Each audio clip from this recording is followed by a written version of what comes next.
What is the most commonly used word in association with the euro? No, it's not failure, though it could be. No, it's stability, isn't it? A decade ago, everybody said, once we've got the euro currency, it will bring us stability. Well, I would suggest a decade on, what it has brought is chaos, discord and misery for millions.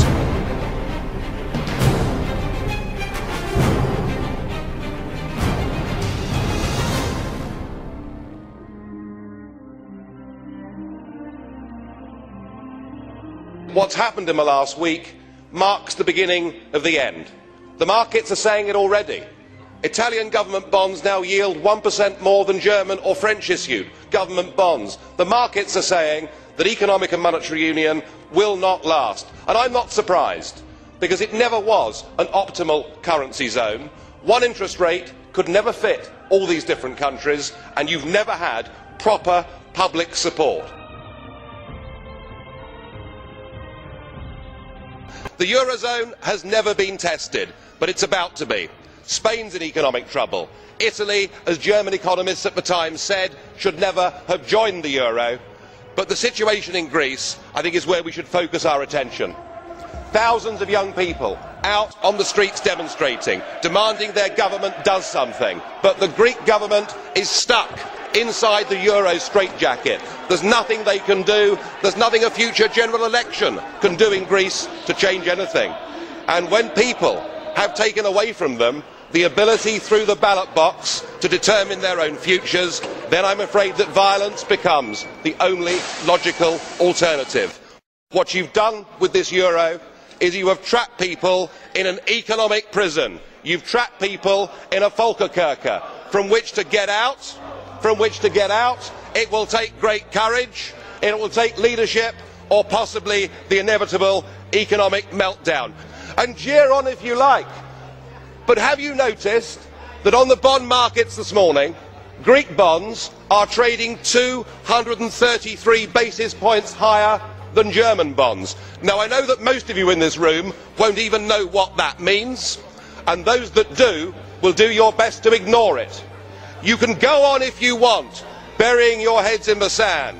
You can ignore the markets if you want to, but in time the markets will not ignore you.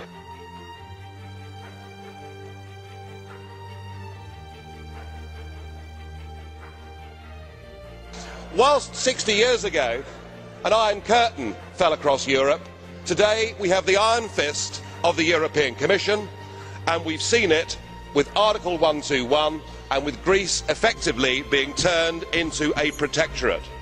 Poor Greece, trapped inside the economic prison of the euro. In 1968 we had the Brezhnev doctrine of limited sovereignty. Today we have shared values, we have ever closer European Union and pooled sovereignty, and that is what you've used. But of course it won't just be Greece, because the same is going to happen to Spain, to Portugal and to Ireland. 121 will be invoked with all of those. Mr Barroso, you said earlier we will stick to our course, and that means millions of people in Europe will be put through pain as you attempt to keep together this disastrous project that is the euro. It will fall to pieces, of that there can be no doubt.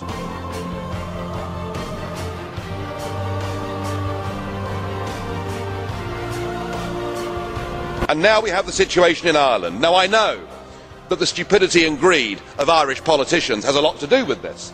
They should never ever have joined the euro. They suffered with low interest rates, a false boom and a massive bust. But look at your response to them.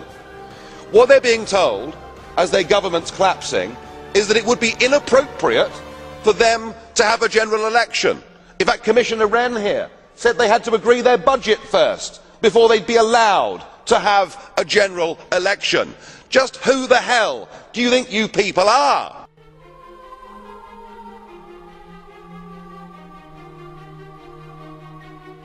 And yet the word stability still being used this morning. Mr Barroso used it, Mr Van Rompuy used it.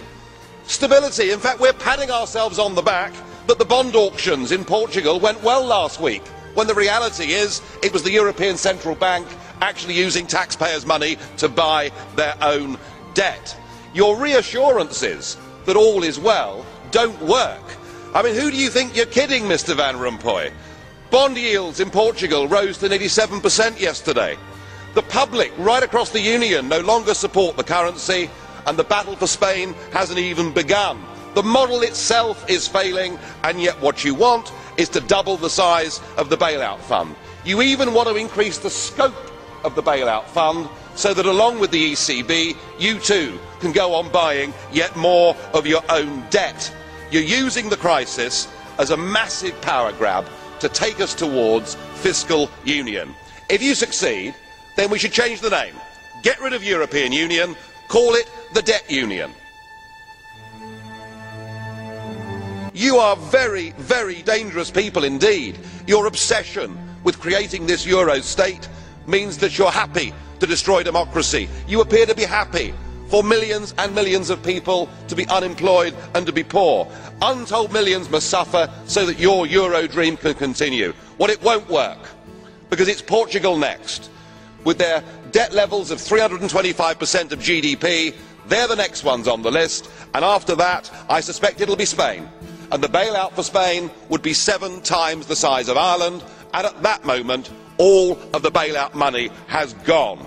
There won't be any more. But it's even more serious than economics, because if you rob people of their identity, if you rob them of their democracy, then all they are left with is nationalism and violence. I can only hope and pray that the Euro project is destroyed by the markets before that really happens. Now, what you should be discussing at your summit on Friday is Portugal, because after the bailouts in Greece and Ireland, it's pretty obvious the markets are sending you all a message.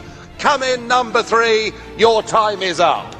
Portuguese bond yields on Monday hit 7.6%. You know that yourself. It was only at 7%, of course, when it got there, that Ireland had to be bailed out.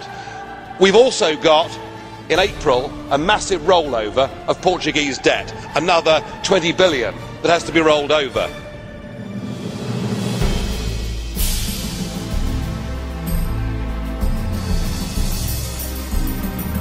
Remind ourselves, in the last 6 months, 80% of Portuguese debt was brought up, purchased by the European Central Bank. We cannot go on as a European Union buying our own debt. If we do, the next debt crisis won't be a country, but it will be a debt crisis of the European Central Bank itself. We've reached a point with this where actually it doesn't matter what any of you say. Nobody believes you. The public don't support you. I hope and pray the markets break you. 2010 will be remembered as the year when the flaws, the deep flaws in the Euro project were exposed, and when the public in Europe woke up to the sheer stupidity of their leaders. And so here we have another summit, another crisis, confidence in the euro ebbing by the week. It's like watching a slow-motion car crash. And now you want a permanent bailout mechanism. But I think the last week's going to prove to be the watershed moment for this entire European project. You see, the only way to stop countries acting in their own national interest is to take that power away from them, to form a Treasury Department there in Frankfurt that has power over tax and power over government spending. And indeed, I've heard some of the EU extremists this afternoon effectively call for that. But you've come back to us today, and now with the approval of Mr Sarkozy and Angela Merkel, you're the head of a new economic government for 500 million people. And you've launched your 10-year plan, your wish list. And I just wonder, have you remembered what happened to the last 10-year plan that was launched in 2000? It was launched in this Parliament to much acclaim. It was a total and utter crippling failure even before the global recession hit. And in fact, all centralised EU plans fail. Just look at the disastrous, ruinous common fisheries policy. And now your beloved euro has failed. It's failed politically at its first major hurdle. You weren't able to come up with a plan at that summit. You can't bail out Greece without the International Monetary Fund coming in to save, at least for the moment, your euro dream. And yet, Mr Van Rompuy, your plan seems to be we're losing, we're failing, let's have more of the same. Let's have more Europe, let's have more failure. But it must be one thing or the other. It's either a full EU state that controls everything, or it is disintegration and back to national control.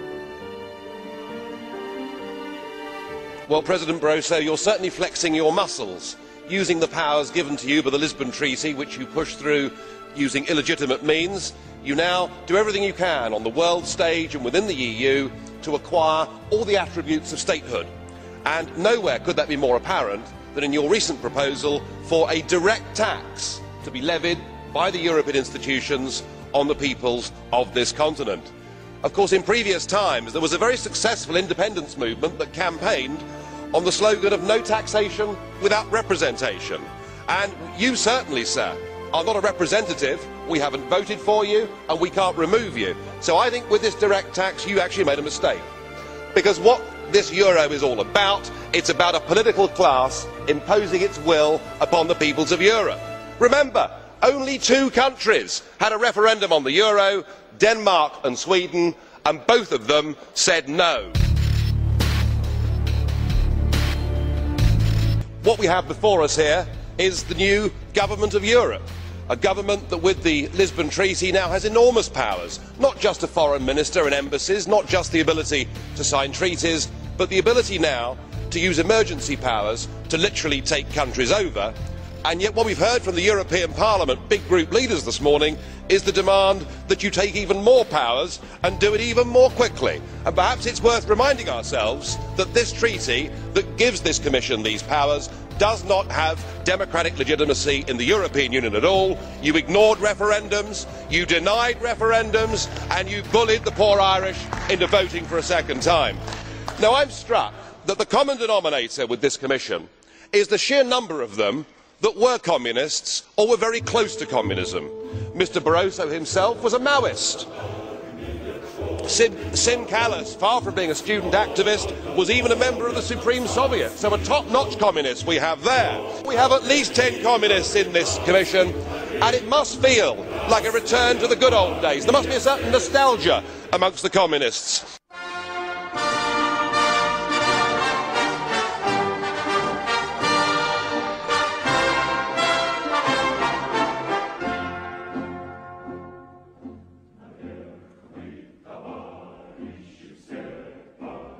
Do enjoy the 10th birthday of the euro, because I very much doubt you'll be celebrating the 20th.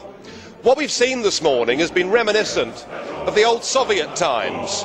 Do you remember when the 5-year plans were announced to be successes, often before they were even launched, with much talk of record harvests and wonderful production figures for tractors? And I suppose, much like those days, we've been treated this morning to a succession of unelected, ageing bureaucrats telling us what a great success the whole thing's been. It's all delusional stuff. Just look around this chamber this morning. Just look at these faces. Look at the fear. Look at the anger. Poor old Barroso here looks like he's seen a ghost. You know, they're beginning to understand that the game is up. And yet, in their desperation to preserve their dream, they want to remove any remaining traces of democracy from the system. And it's pretty clear that none of you have learned anything. You know, when you yourself, Mr Van Rompuy, say that the euro has brought us stability, I suppose I could applaud you for having a sense of humour, but isn't this really just the bunker mentality? We need democratic solutions to this. If you go on pushing your extreme euro nationalism, this will lead to violence right across every member state in this union. And perhaps this is why we see the fear in the faces. Increasingly people are saying, we don't want that flag, we don't want the anthem, we don't want this political class, we want the whole thing consigned to the dustbin of history. We must put the future of Europe to people in every member state in free and fair referendums.